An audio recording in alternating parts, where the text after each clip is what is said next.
Can you tell me what you would suggest to anybody who is a provider working in their center, in their facility, but looking to do more? How can somebody get involved in that way?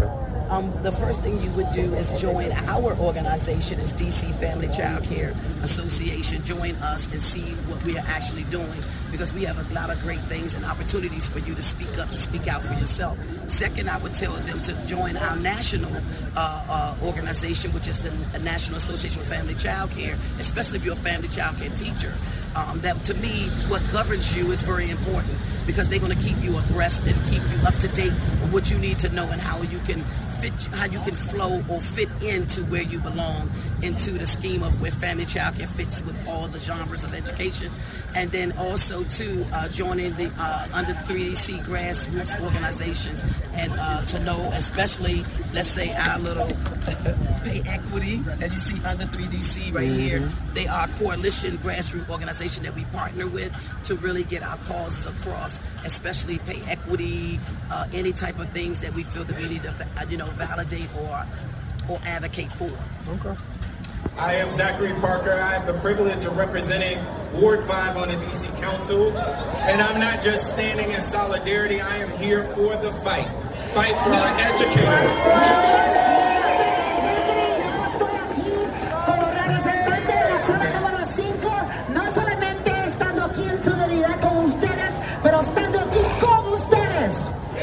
Let's give it up for our interpretation.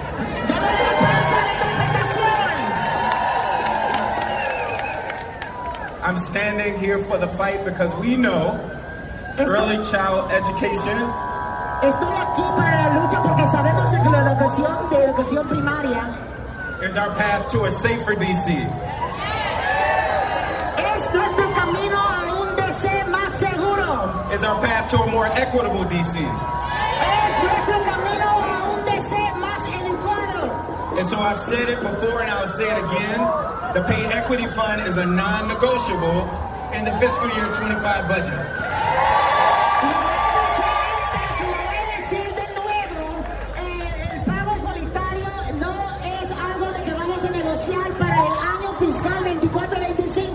And we have enough champions on the council, including my Ward 8 colleague, Treyon White. Give it up for him.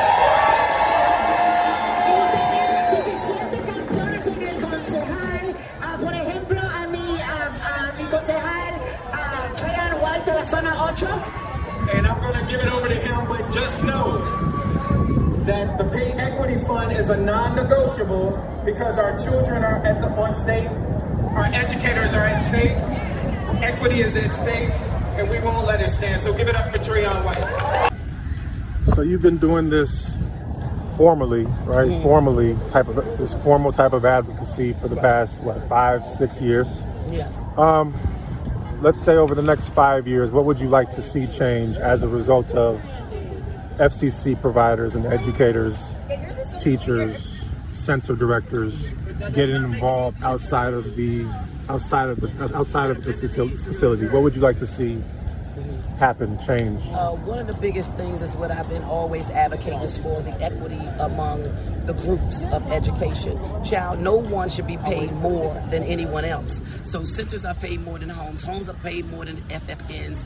Some care work that's with families that's not even in FFNs don't supposed to get funding. I think they call it relative care in DC. They should be getting some level of funding because those are not their children. Everybody needs help when it comes to children. And what I would like to see is an education in the city that is equally in resources, equally in pay.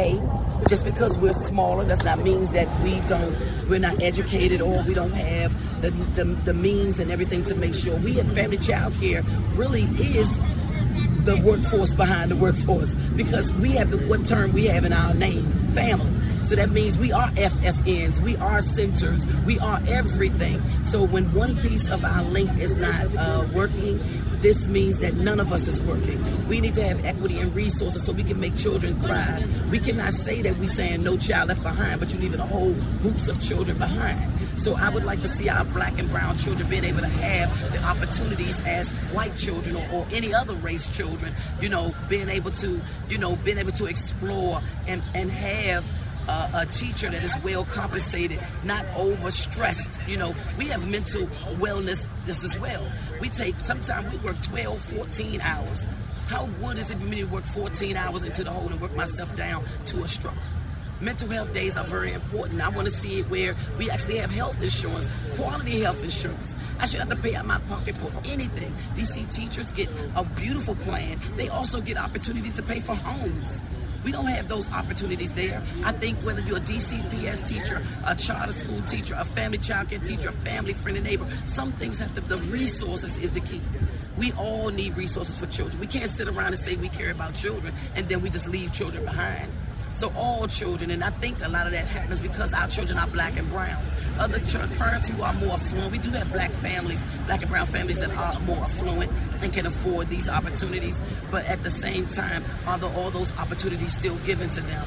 I'm a middle class mom, but all the opportunities, I couldn't find childcare that was affordable for me, so I had to have a family member to come in and care for my children.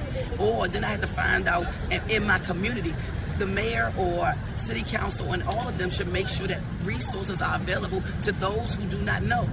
I didn't know that I could go to Wyatt, what is the one that the police care for the children? The police officer is called, oh my God, I can't remember it right now. But for police officers, I had to go and do that for a while, but that wasn't really care like I wanted. They cared for the children, but I wanted somebody to be teaching them, playing with them, engaging with them. They just was someplace that I could put them that they would be safe. And I'm very grateful for DC Police for being able to do that for me.